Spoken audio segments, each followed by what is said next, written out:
Oleh karena itu, resolusi tahun depan kita harus melakukan hal yang sama, bahwa kita harus mempersiapkan anak-anak kita yang sudah menjadi pemuda untuk lebih aktif lagi di dalam menuntut ilmu.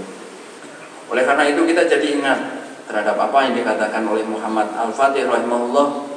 Beliau khawatir ketika di masjid itu sudah tidak ada anak-anak lagi. Karena ketika di masjid sudah tidak ada anak-anak, tidak ada anak muda, itu presiden buruk bahwa peradaban yang rusak akan segera hadir.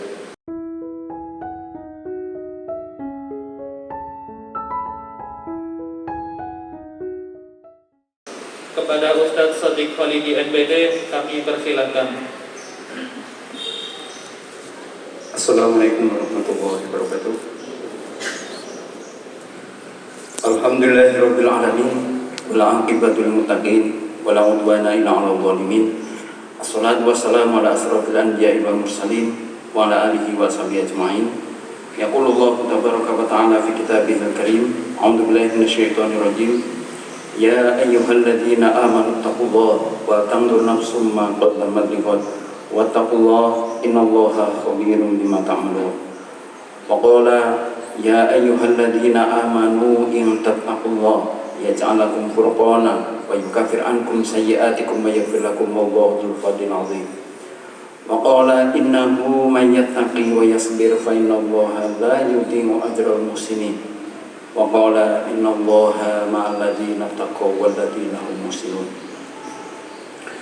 Ma'asyiral muslimin, jamaah-jamaah yang berbahagia, mari bersama-sama kita perbaharui kembali rasa syukur kita pada hari ini, hari yang dimuliakan oleh Allah, yaitu hari Jumat, dengan selalu menyadari bahwa apa yang kita terima ini pada hakikatnya adalah dari Allah Subhanahu wa Ta'ala. Oleh karenanya rasa syukur harus selalu ada pada diri kita agar kenikmatan yang ada tidak berpindah ke tangan orang lain.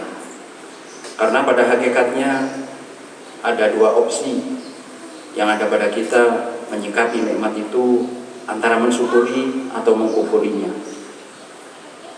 Kalau kita mensyukuri kenikmatan yang Allah berikan kepada kita, maka kenikmatan yang ada akan ditambah oleh Allah.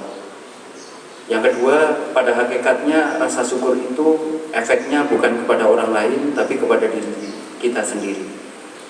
Oleh karena itu, sangat naif apabila kita tidak pandai mensyukuri kenikmatan yang Allah berikan kepada kita. Sebab kalau kita tidak mensyukuri kenikmatan dari Allah Subhanahu wa Ta'ala, maka yang ada adalah kenikmatan itu diambil kemudian diganti dengan azab. Kita bisa memerhatikan hal tersebut di dalam sebuah ayat, A'udzubillahi minasyaitonirrajim, la in syakartum la azidanakum wa la in kafartum inna adzabi lasyadid. Berikutnya salawat dan salam semoga terlimpahkan pada junjungan kita Rasulullah Muhammad sallallahu alaihi wasallam, guru terbaik yang telah Allah utus kepada kita untuk meluruskan jalan yang bengkok, untuk membenarkan yang keliru, kemudian untuk diikuti ajarannya agar hidup kita di dunia ini menjadi lebih baik dan di akhirat nanti insya Allah akan mendapatkan syafaatnya. Oleh karena itu, selain berselawat kepada beliau, kita ada kewajiban untuk mempelajari, mengamalkan, dan mengajarkan kepada orang lain sunnah-sunnah Nabi-Nya. Berikutnya saya juga tidak lupa menasihati diri saya sendiri dan jamaah Jumat sekalian.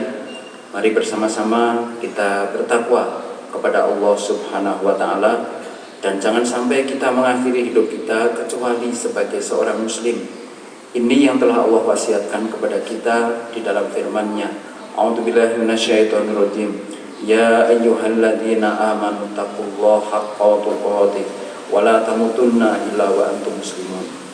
Selain itu, kita juga harus mempersiapkan apa yang akan kita bawa kelak menghadap Allah Subhanahu wa Ta'ala, dan setiap diri kita harus melakukan introspeksi diri, apa yang telah kita bawa menghadap Allah Subhanahu wa Ta'ala kelak. Ini juga telah diwasiatkan oleh Allah kepada kita. A'udzubillahi minasyaitonirrajim. Ya ayyuhalladzina amanu taqullaha wa tanzur nafsum ma qaddamat lighad wattaqullaha innallaha khabirum bima ta'malun.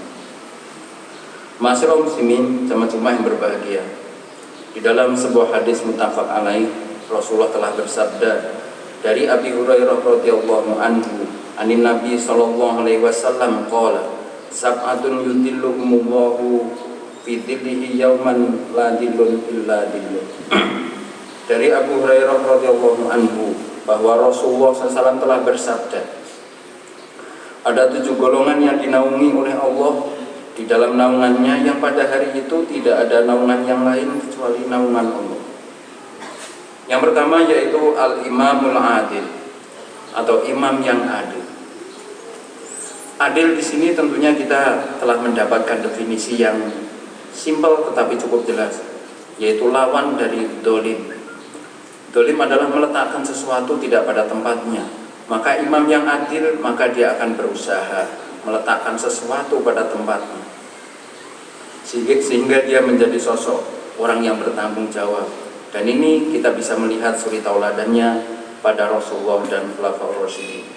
Kemudian yang kedua, wasyabun nasa'u bi ibadatillah. Yang kedua adalah pemuda yang tumbuh dewasa dalam beribadah kepada Allah Subhanahu wa taala. Karena pada hakikatnya apa yang diharapkan di masa yang akan datang adalah apa yang dilakukan oleh pemuda pada hari ini. Dan dari sini kita telah mendapatkan petunjuk dari Allah Subhanahu wa taala melalui Rasulnya bahwa anak muda itu sudah seyogyanya tempat yang terbaik adalah di masjid. Kemudian yang ketiga, warajulun qalbuhu mu'allaqun fil masajid. Seorang pemuda atau seseorang yang hatinya selalu tergantung di masjid. Dimanapun dia berada, maka pada hakikatnya dia sedang berada di masjid. Oleh karena itu tidak pernah kita dapati masjid sebagai tempat maksiat. Oleh karena itu orang yang mendapatkan naungan yang di hari kiamat nanti tidak ada naungan kecuali naungan dari Allah adalah seseorang yang hatinya selalu terkait di masjid. Maka dia akan selalu berhati-hati di dalam menjalani aktivitasnya. Kemudian berikutnya yaitu warajulani tahabba fillah istama'a alaihi wa tafarraqa alaihi. Yaitu 2 orang yang saling mencintai di jalan Allah Subhanahu wa taala. Keduanya berkumpul karenanya dan berpisah karenanya juga.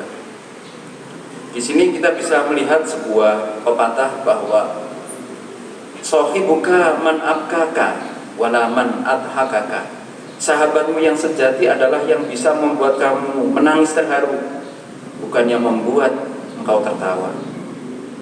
Berikutnya, warajulun da'ahu imra'atan dzata mansabin wa jamalin faqala inni akhafullah. Berikutnya adalah seorang laki-laki yang diajak berzina oleh seorang wanita yang memiliki kedudukan, lagi cantik, tetapi dia berkata, aku benar-benar takut kepada Allah Subhanahu wa taala. Artinya dia tetap bisa mengontrol dirinya, tidak gampang terbawa oleh suasana yang ada di sekitarnya, karena dia adalah seorang yang memiliki prinsip dalam hidupnya, yaitu mengaplikasikan atau mendedikasikan hidupnya hanya untuk beribadah kepada Allah. Berikutnya, warajulun tasaddaqa bi shadaqatin fa akhfaha hatta la ta'lamu simaluhu ma tunfiqu yaminihi.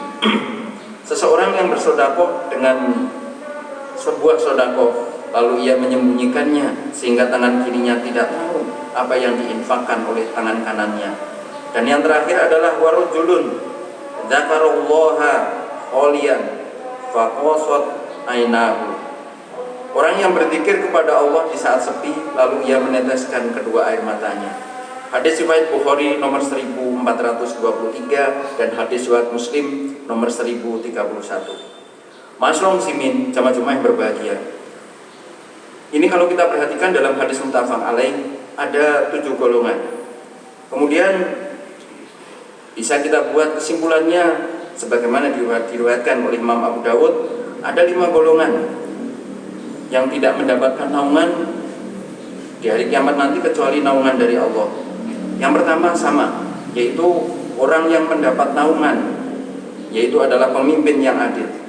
Tentunya sekali lagi ini adalah pemimpin yang adil, amanat, dan tidak melampaui batas. Artinya dia tahu bahwa jabatan yang ada pada dia itu bukan sebagai sebuah praktis, tapi sebuah amanah, sehingga dia menyadari bahwa apapun keputusannya itu akan ada laporan pertanggungjawabannya, tidak hanya di dunia tapi di akhirat kelak. Karena dia menyadari hal itu, maka dia akan menjadi orang yang berhati-hati. Kemudian yang kedua adalah pemuda yang tumbuh dalam ketaatan kepada Allah.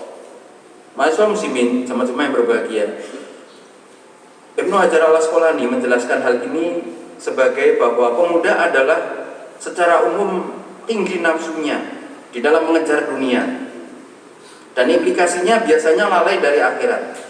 Maka kalau ada seorang pemuda yang rajin ke masjid, berakhlak yang mulia, dan berbakti kepada kedua orang tuanya, maka pemuda seperti ini yang disinyalir oleh Nabi sebagai pemuda yang mendapatkan naungan di hari kiamat kelak.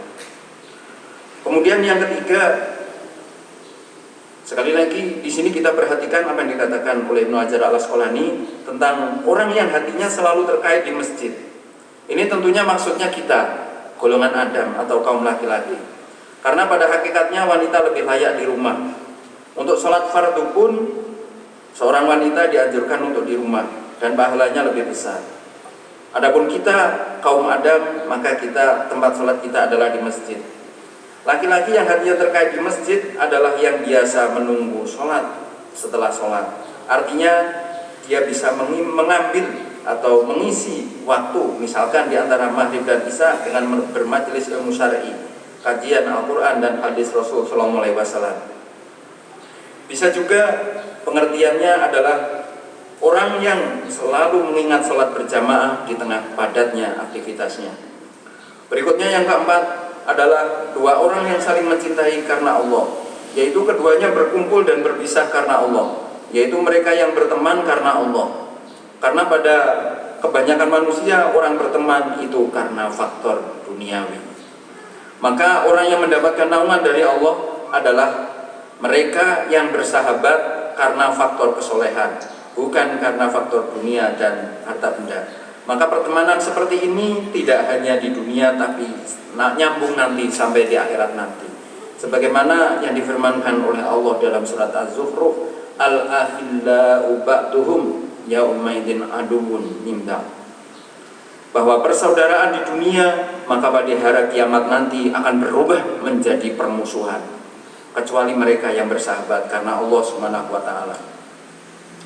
Kemudian yang terakhir adalah yang kelima, sebagaimana dikatakan oleh Imam Abu Dawud, adalah laki-laki yang diajak berzina tetapi dia berkata, aku takut kepada Allah.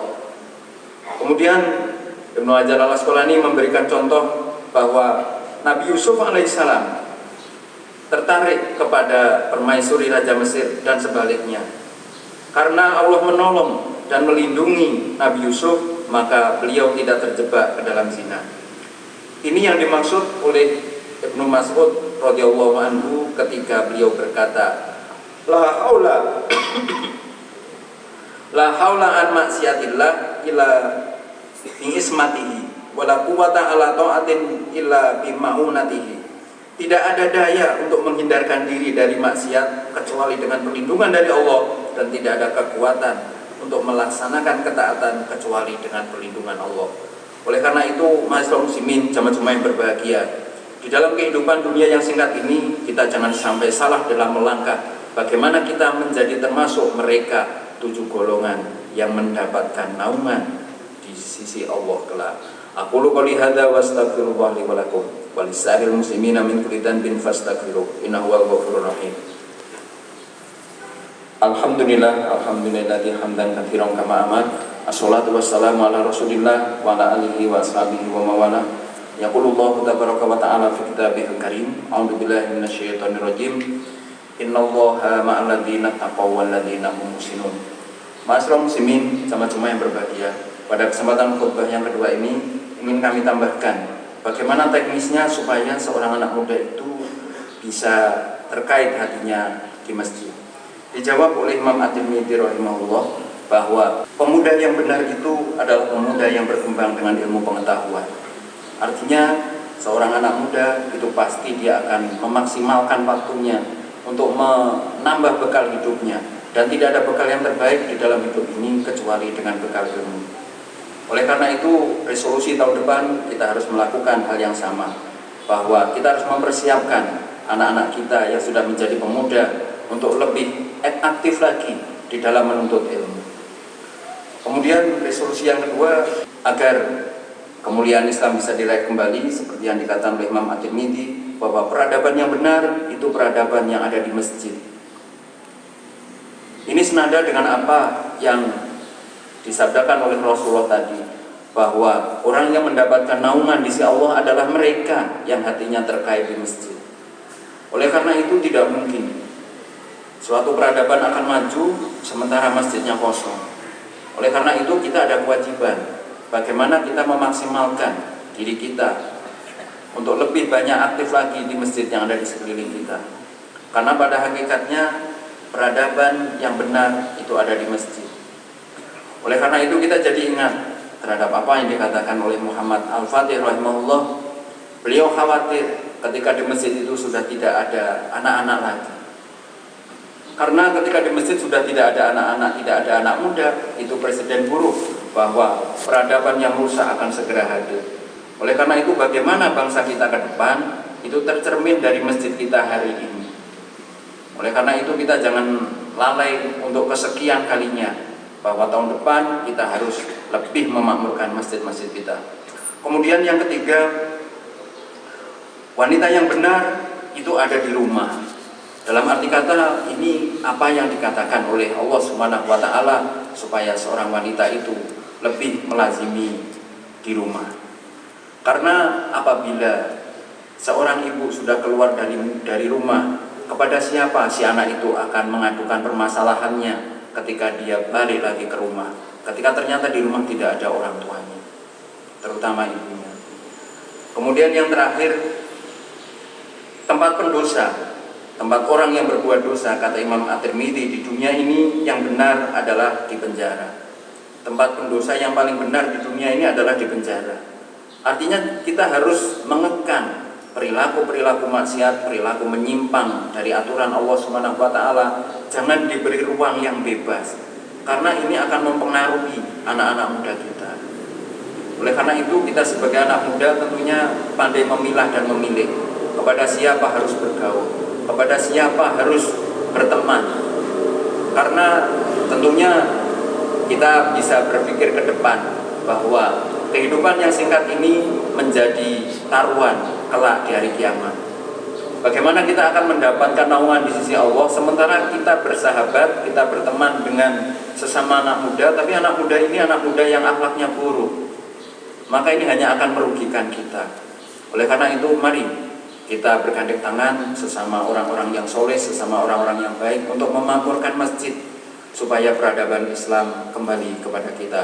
Akhirnya marilah kita berdoa kepada Allah Subhanahu wa taala agar peradaban Islam ini segera kembali ke tangan kita. Innallaha wa malaikatahu yusholluna 'alan nabi ya ayyuhalladzina amanu shollu 'alaihi wa sallimu taslima. Allahumma sholli 'ala Muhammad wa 'ala alihi wa sahbihi ajmain.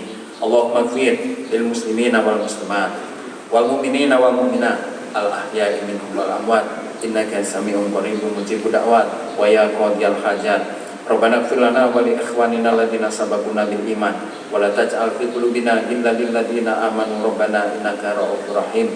Rabbana srif 'anna 'adzaba jahannam inna 'adzabaha kana gharama.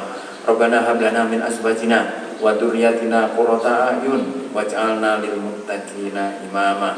Rabbana la tada' lana dhanban illa ghafarta wa la dainan illa qadaita wa la hamman illa farajta wala hajatan min hawaijid dunya wal akhirati illa qadaitaha ya arhamar rahimin.